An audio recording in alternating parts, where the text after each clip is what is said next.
पत्तों से प्यार कर लेंगे हम तुम पर एतबार कर लेंगे हम।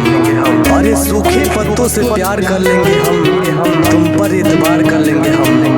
तुम एक बार यह कह दो आपसे प्यार करते हम तुम्हारा जिंदगी भर इंतजार कर लेंगे हम।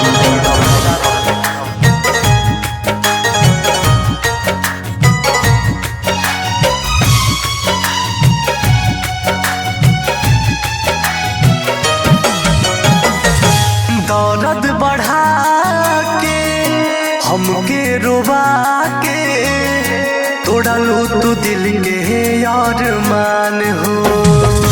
दौलत बढ़ा के हमके रोवा के तोड़ा लो तो दिल के यार मान हो। लागे न मानवा सोचल सपनावा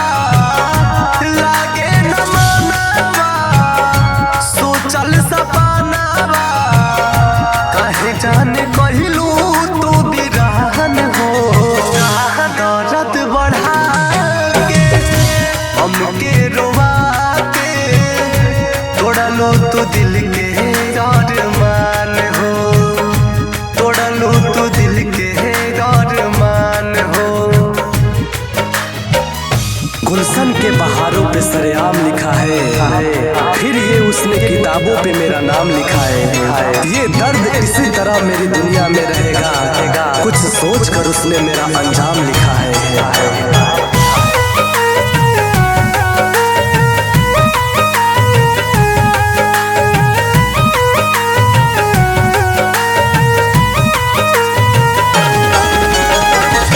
धक धक करे जा करे डहरता जियादा कबो ना भुलाई के प्यार कइल नियारा हो। धक धक करे जा करे डहरता जियादा कबो ना भुलाई के प्यार कइल नियारा।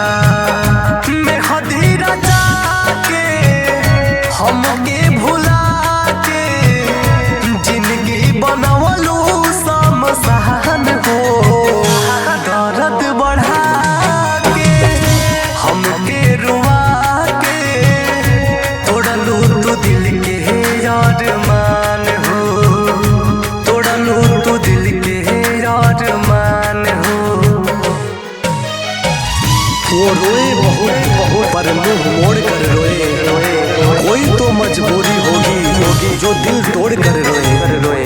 मेरे सामने कर दिए मेरे तस्वीर के टुकड़े पता चला कि मेरे पीछे वो उन्हें जोड़ कर रोए। पी के राज के तू गोरी कहलू बेगाना शोभित रवि कहे दिल न लगाना।